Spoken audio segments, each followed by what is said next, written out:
Hello friends, ನಾವಿಂದು spicy ಮತ್ತು delicious ಆಗಿರುವಂಥ ಚಿಕನ್ ಟಿಕ್ಕಾ ಮಸಾಲವನ್ನು ಹೇಗೆ ಮಾಡೋದಂತ ನೋಡೋಣ ಬನ್ನಿ. ಮೊದಲಿಗೆ ಅರ್ಧ ಕೆಜಿ ಬೋನ್ಲೆಸ್ ಚಿಕನ್ಗೆ 1/4 ಕಪ್ಪು ಗಟ್ಟಿ ಮೊಸರು, 1 ಸ್ಪೂನು ಬೆಳ್ಳುಳ್ಳಿ ಶುಂಠಿ ಪೇಸ್ಟು, 1 ಸ್ಪೂನು ಅಚ್ಕಾರದ ಪುಡಿ, ಸ್ವಲ್ಪ ಅರಿಶಿನ, ಸ್ವಲ್ಪ ಜೀರಿಗೆ ಪುಡಿ, ಸ್ವಲ್ಪ ಗರಂ ಮಸಾಲ, 1 ಸ್ಪೂನು ಕಾಳು ಮೆಣಸಿನ ಪುಡಿ, 1 ಸ್ಪೂನು ಕಸೂರಿ ಮೆಂತಿ, ರುಚಿಗೆ ತಕ್ಕಷ್ಟು ಉಪ್ಪು, ಅರ್ಧ ಹೋಳು ನಿಂಬೆ ರಸವನ್ನು ಸೇರಿಸಿ ಚೆನ್ನಾಗಿ ಮಿಕ್ಸ್ ಮಾಡಿ ಒಂದು 5 ನಿಮಿಷಗಳ ಕಾಲ ನೆನೆಯಲು ಬಿಡಿ.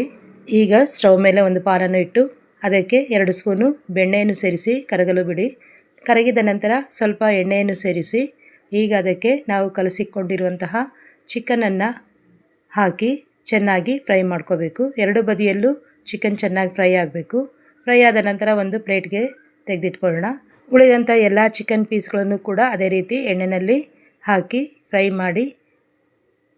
ಮಾಡಿದ ನಂತರ ಈಗಾಗಲೇ ನಾವು ಫ್ರೈ ಮಾಡಿಕೊಂಡಿರುವಂತಹ ಚಿಕನ್ ಪೀಸ್ಗಳನ್ನು ಕೂಡ ಅದಕ್ಕೆ ಸೇರಿಸಿ ಚೆನ್ನಾಗಿ ಫ್ರೈ ಮಾಡಿಕೊಳ್ಬೇಕು.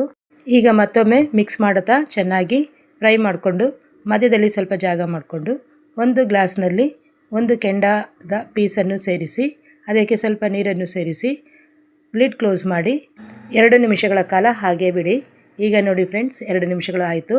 ಗ್ಲಾಸನ್ನು ಹೊರ ತೆಗೆದು ಮತ್ತೊಮ್ಮೆ ಮಿಕ್ಸ್ ಮಾಡ್ಕೋಬೇಕು. ನೋಡಿ ಫ್ರೆಂಡ್ಸ್, ಅದೆಷ್ಟು ಚೆನ್ನಾಗಿರುತ್ತೆ, ಘಮ ಅಷ್ಟೇ ಅದ್ಭುತವಾಗಿರುತ್ತೆ.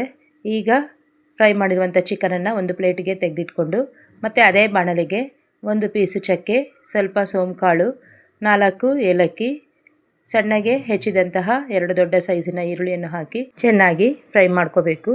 ಈಗ ಇದಕ್ಕೆ ಅರ್ಧ ಸ್ಪೂನು ಬೆಳ್ಳುಳ್ಳಿ ಶುಂಠಿ ಪೇಸ್ಟನ್ನು ಸೇರಿಸಿ ಮತ್ತೊಮ್ಮೆ ಫ್ರೈ ಮಾಡಿ 2 ದೊಡ್ಡ ಸೈಜಿನ ಟೊಮೊಟೊ ಪೇಸ್ಟನ್ನು ಸೇರಿಸಿ ಮತ್ತೊಮ್ಮೆ ಚೆನ್ನಾಗಿ ಮಿಕ್ಸ್ ಮಾಡಿ. ಈಗ ಇದಕ್ಕೆ 1 ಸ್ಪೂನು ಕಾಳು ಮೆಣಸಿನ ಪುಡಿ, ಸ್ವಲ್ಪ ಕಸೂರಿ ಮೆಂತಿ, ಗರಂ ಮಸಾಲ ಪುಡಿ, ರುಚಿಗೆ ತಕ್ಕಷ್ಟು ಉಪ್ಪನ್ನು ಸೇರಿಸಿ ಮತ್ತೊಮ್ಮೆ ಚೆನ್ನಾಗಿ ಫ್ರೈ ಮಾಡಿ. ನಂತರ 1 ಕಪ್ಪು ನೀರನ್ನು ಸೇರಿಸಿ ಸಣ್ಣಗೆ ಹೆಚ್ಚಿದಂಥ ಕೊತ್ತಂಬರಿ ಸೊಪ್ಪನ್ನು ಸೇರಿಸಿ ಮಿಕ್ಸ್ ಮಾಡಿ ಲಿಡ್ ಕ್ಲೋಸ್ ಮಾಡಿ ಕುದಿಯಲು ಬಿಡಿ. ಈಗ ನೋಡಿ ಫ್ರೆಂಡ್ಸ್, ಮಸಾಲ ಚೆನ್ನಾಗಿ ಕುದೀತಾ ಇದೆ. ಈ ಸಮಯದಲ್ಲಿ ನಾವು ಫ್ರೈ ಮಾಡಿಕೊಂಡಿರುವಂತಹ ಚಿಕನ್ ಪೀಸ್ಗಳನ್ನು ಸೇರಿಸಿ ಒಂದೊಳ್ಳೆ ಮಿಕ್ಸ್ ಕೊಡಿ. ಚೆನ್ನಾಗಿ ಮಿಕ್ಸ್ ಮಾಡಿದ ನಂತರ ಮತ್ತೊಮ್ಮೆ ಲಿಡ್ ಕ್ಲೋಸ್ ಮಾಡಿ ಒಂದು 5 ನಿಮಿಷಗಳ ಕಾಲ ಬೇಯಲು ಬಿಡಿ. ಈಗ ನೋಡಿ ಫ್ರೆಂಡ್ಸ್, 5 ನಿಮಿಷಗಳು ಆಗಿದೆ, ಚೆನ್ನಾಗಿ ಬೆಂದಿದೆ. ನೋಡೋದಕ್ಕೂ ಕೂಡ ಅಷ್ಟೇ ಸೂಪರಾಗಿದೆ, ರುಚಿ ಕೂಡ ಅಷ್ಟೇ ಅದ್ಭುತವಾಗಿರುತ್ತೆ.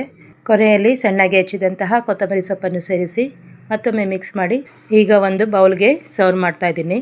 ನೋಡಿ ಫ್ರೆಂಡ್ಸ್, ನೋಡೋದಕ್ಕೆ ಎಷ್ಟು ಚೆನ್ನಾಗಿದೆ, ರುಚಿ ಕೂಡ ಅಷ್ಟೇ ಅದ್ಭುತವಾಗಿರುತ್ತೆ. ನೀವು ಕೂಡ ಟ್ರೈ ಮಾಡ್ತೀರಾ ಅಲ್ವಾ ಫ್ರೆಂಡ್ಸ್? Thank you.